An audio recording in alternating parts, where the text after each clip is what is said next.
जब कोई अपना बैंक चुनता है तो ज्यादातर लोग क्या देखते हैं? शायद ब्याज दरें या फिर सर्विसेज। लेकिन क्या कभी यह सोचा है कि हर बैंक, चाहे वो सरकारी हो, नया प्राइवेट बैंक हो या कोई विदेशी बैंक, अपने रिटेल यानी हम जैसे आम ग्राहकों को संभालने के लिए एक बिल्कुल अलग ढांचा अपनाता है? ये एक बहुत ही मजेदार सवाल है, क्योंकि ये सीधे बैंक के डीएनए में झांकने जैसा है। हम जो बाहर से देखते हैं, जो ऐप है या ब्रांच है, उसके पीछे एक पूरा सिस्टम काम कर रहा होता है। अच्छा। और वही सिस्टम तय करता है कि वो ग्राहकों से कैसे जुड़ेगा, कौन से प्रोडक्ट्स बेचेगा और सबसे जरूरी मुनाफा कैसे कमाएगा। बिल्कुल। और आज हमारी चर्चा का विषय भी यही है, रिटेल बैंकिंग के अलग अलग बिजनेस मॉडल। हमारे पास जो स्रोत है वे यही बताते हैं कि भारत में अलग अलग तरह के बैंक इस काम को कैसे करते हैं। हमारा मकसद इन मॉडलों के पीछे की सोच को समझना है। हाँ, हम ये जानने की कोशिश करेंगे कि ये अलग अलग दृष्टिकोण क्या हैं और ये बैंकों की रणनीति और उनके फैसलों को कैसे आकार देते हैं। ठीक है, तो चलिए इसे खोलकर समझते हैं। हमारे स्रोतों में 3 मुख्य दृष्टिकोणों का जिक्र मिलता है। पहला है स्ट्रैटेजिक बिजनेस यूनिट या एसबीयू अप्रोच। ये सुनने में काफी कॉर्पोरेट और भारी भरकम लगता है। इसका असल में मतलब क्या है? देखिए, एसबीओ अप्रोच का जो सार है वो यूं समझ लीजिए कि एक बड़े बैंक के भीतर ही कई छोटे छोटे लगभग आजाद बिजनेस काम कर रहे हैं। आजाद बिजनेस मतलब? आजाद मतलब कि हर यूनिट एक प्रॉफिट सेंटर है, मुनाफे का केंद्र।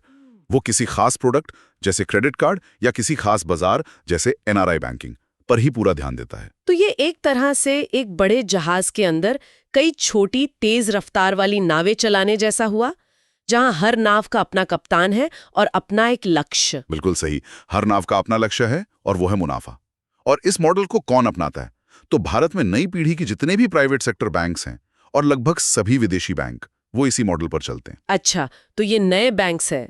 हाँ, उन्होंने शुरुआत से ही अपने व्यवसायिक लक्ष्यों पर साफ तौर पर फोकस करने के लिए यह संरचना अपनाई है। एक मिनट, यहाँ एक चौंकाने वाली बात भी है। इन रिपोर्ट्स में एक रिसर्च का जिक्र है जिसके अनुसार मुंबई के टॉप 5 सरकारी बैंकों में से एक एसबीयू दृष्टिकोण अपनाता है। ये तो बड़ी अजीब बात है, मतलब एक सरकारी बैंक। हाँ, ये वाकई हैरान करने वाला है। एक सरकारी बैंक जिन्हें हम आमतौर पर धीमा और पारंपरिक मानते हैं, वो नई पीढ़ी के प्राइवेट बैंकों वाला मॉडल अपना रहा है। ये तो नियमों को तोड़ने जैसा लगता है। बिल्कुल, और यह दिखाता है कि बाजार का दबाव कैसे पारंपरिक संस्थानों को भी बदलने पर मजबूर कर रहा है। वो बैंक शायद समझ गया है कि अगर प्राइवेट और विदेशी बैंकों से मुकाबला करना है तो उन्हीं की तरह तेजी दिखानी होगी। और इसी तेजी और फोकस से मुझे एक और शब्द याद आ रहा है जो स्रोतों में था, मॉड्यूलर स्ट्रैटेजी। इसका मतलब यही हुआ कि आप जरूरत के हिसाब से हिस्से जोड़ या हटा सकते हैं, जैसे लेगो ब्लॉक्स। बिल्कुल सही उपमा है। इसका मतलब है कि मैनेजमेंट हर छोटी नाव यानी एसबीयू को बस एक मंजिल बता देता है, और मंजिल है मुनाफे का टारगेट। हाँ, अब उस मंजिल तक कैसे पहुंचना है ये नाव के कप्तान पर छोड़ दिया। मैनेजमेंट सिर्फ ये देखता है कि नाव वक्त पर मुनाफे के साथ पहुंची या नहीं। और अगर कोई विशेष यूनिट, मान लीजिए ऑटो लोन डिवीजन, अपने लक्ष्यों को पूरा नहीं कर रही तो बैंक पूरे संगठन में बड़ी उथल-पुथल मचाए बिना बस उस एक मॉड्यूल को बंद कर सकता है या बेच सकता है। लेकिन इसमें एक खतरा भी तो है। अगर हर यूनिट सिर्फ अपने मुनाफे के बारे में सोचेगी तो क्या बैंक का एक होकर काम करने वाला कल्चर खत्म नहीं हो जाएगा? ये एसबीयू मॉडल की सबसे बड़ी चुनौतियों में से एक है। इससे अंदरूनी प्रतिस्पर्धा बढ़ सकती है। हर यूनिट अपने प्रदर्शन को बेहतर दिखाने के लिए शायद दूसरी यूनिट के साथ सहयोग ना करे, और इसका असर ग्राहक पर भी पड़ सकता है। कैसे? हो सकता है आपको इस बैंक से बहुत जल्दी कोई नया प्रोडक्ट मिल जाए, लेकिन अगर उस प्रोडक्ट ने पैसा नहीं कमाया तो हो सकता है बैंक उसे उतनी ही तेजी से बंद भी कर दे। अच्छा, तो ये मॉडल रफ्तार तो देता है, लेकिन कभी-कभी स्थिरता की कीमत पर। तो एसबीयू मॉडल पूरी तरह से रफ्तार, लचीलेपन और मुनाफे का खेल है। लेकिन जाहिर है भारत के सभी बैंक इस तेज दौड़ो या बाहर हो जाओ वाली सोच से तो नहीं चलते जी। और यहीं पर आता है हमारा दूसरा मॉडल, डिपार्टमेंटल अप्रोच। ये नाम से ही ज्यादा पारंपरिक लगता है। बिल्कुल। ये पारंपरिक संरचना है जो हम ज्यादातर बड़े संगठनों में देखते हैं। इसमें बैंक को बिजनेस के हिसाब से नहीं बल्कि काम के हिसाब से अलग अलग विभागों में बांटा जाता है, जैसे अकाउंटिंग, मार्केटिंग, फाइनेंस, प्लानिंग वगैरह।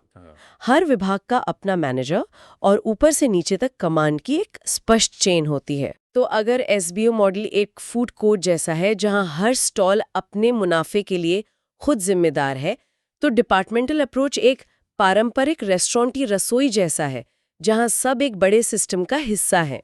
क्या खूब एनालॉजी दिया है। ये एकदम सटीक है। यहाँ रिटेल बैंकिंग कोई अलग प्रॉफिट सेंटर नहीं है, बल्कि उस बड़ी रसोई का एक हिस्सा है। इस मॉडल में फैसले ऊपर से नीचे आते हैं और प्रोसेस पर बहुत जोर दिया जाता है। और कौन से बैंक इस ज्यादा पारंपरिक तरीके को पसंद करते हैं? मुझे लगता है मैं इसका अंदाजा लगा सकती हूँ। आपका अंदाजा सही होगा। स्रोत इस बारे में बहुत स्पष्ट हैं। भारत में ज्यादातर सार्वजनिक क्षेत्र के बैंक यानी पब्लिक सेक्टर बैंक्स अपनी रिटेल बैंकिंग के लिए इसी मॉडल का उपयोग करते हैं। इसके अलावा जो पुरानी पीढ़ी के प्राइवेट बैंक्स हैं वो भी अधिक रूढ़िवादी होते हैं और इसी तरह का रास्ता अपनाते हैं। तो एक ग्राहक के तौर पर इसका क्या मतलब हुआ? क्या इसका मतलब ये है कि सरकारी बैंक में मुझे ज्यादा स्थिर सेवा मिलेगी, भले ही वो थोड़ी धीमी हो? हाँ, एक तरह से ये कहा जा सकता है। विभागीय मॉडल में प्रोसेस का मानकीकरण होता है, इसलिए आपको देश की किसी भी ब्रांच में लगभग एक जैसा अनुभव मिलेगा। नियम और प्रक्रियाएं सबके लिए समान होती हैं। बिल्कुल। लेकिन इसका दूसरा पहलू ये है कि नवाचार या नई चीजें लाने की रफ्तार धीमी हो सकती है, क्योंकि किसी भी बदलाव को पूरे सिस्टम से होकर गुजरना पड़ता है। और संक्षेप में एक तीसरा मॉडल भी बताया गया है, इंटीग्रेटेड अप्रोच। इसके बारे में क्या जानकारी है? ये दृष्टिकोण आमतौर पर छोटे व्यवसायों द्वारा अपनाया जाता है, तो बड़े बैंकों के संदर्भ में ये कम प्रासंगिक है। इसका मूल विचार ये है कि अलग-अलग इकाइयां बनाने के बजाय सब कुछ मिलाकर एक इकाई के रूप में काम किया जाए। ठीक है, तो मुख्य मुकाबला एसबीयू और विभागीय मॉडल के बीच है। तो अब सबसे बड़े सवाल पर आते हैं। इन सब का मतलब क्या है? अलग-अलग बैंक इतने अलग रास्ते क्यों चुनते हैं? स्रोत एक पोजिशनिंग प्लेटफॉर्म की बात करते हैं। ये क्या है? यहाँ आकर्षक बात यह है कि रणनीति कैसे मॉडल को निर्धारित करती है। ये पोजिशनिंग प्लेटफॉर्म असल में बैंक की बाजार में अपनी जगह बनाने की रणनीति है। जो नई पीढ़ी के प्राइवेट बैंक हैं, उनका एक बहुत साफ लक्ष्य है। क्या? उन्हें हर वर्ग में टॉप पर रहना है और वे इसे हासिल करने के लिए टेक्नोलॉजी, आक्रामक रणनीति, इन सब का इस्तेमाल करते हैं। तो एसबीयू मॉडल उनकी इसी आक्रामक महत्वाकांक्षा का एक हथियार है? बिल्कुल। ये मॉडल उन्हें तेजी से फैसले लेने की क्षमता देता है।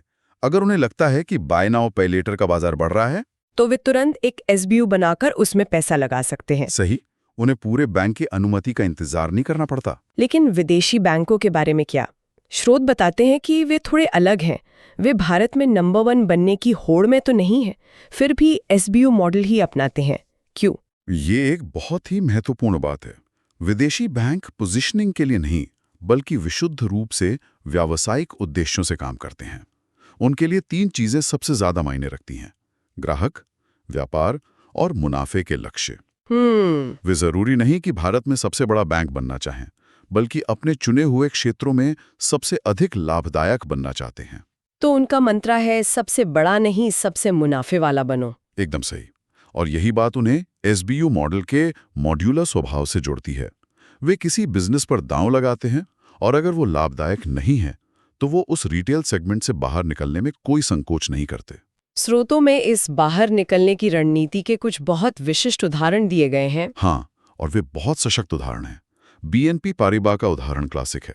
रिपोर्ट्स के अनुसार उन्होंने 1990s के दशक के अंत में रिटेल बैंकिंग में बहुत आक्रामक रूप से एंट्री की थी। अच्छा। लेकिन जब उन्हें पता चला कि ये सेगमेंट लाभदायक नहीं है, तो उन्होंने तुरंत इसे बाहर निकलने का फैसला किया। और अमेरिकन एक्सप्रेस का भी जिक्र है। हाँ, अमेरिकन एक्सप्रेस बैंक ने अपनी व्यावहारिकता की समीक्षा के बाद अपने क्रेडिट कार्ड व्यवसाय से बाहर निकलने का फैसला किया। और सबसे ताज़ा और शायद सबसे बड़ा उदाहरण तो सिटी बैंक का है। हाँ, ये तो बहुत बड़ी खबर थी। मुझे याद है मेरे कई दोस्तों में अफरा तफरी मच गई थी कि उनकी क्रेडिट कार्ड और अकाउंट का क्या होगा। बिल्कुल। उस वक्त ये सिर्फ एक बिजनेस डील लगी थी, लेकिन अब समझ आ रहा है कि ये उस एसबीयू मॉडल का ही नतीजा था। बिल्कुल। सिटी बैंक ने हाल ही में अपने वैश्विक रणनीति के हिस्से के रूप में भारत में अपना रिटेल कारोबार छोड़ दिया, जिसे अब एक्सिस बैंक ने अधिग्रहित कर लिया है। ये दिखाता है कि मुनाफे पर उनका कितना कड़ा और कह सकते हैं निर्मम फोकस है। निर्मम सही शब्द है। अगर कोई बिजनेस लाइन उनकी वैश्विक रणनीति में फिट नहीं बैठती तो वे उसे हटाने में देर नहीं करते।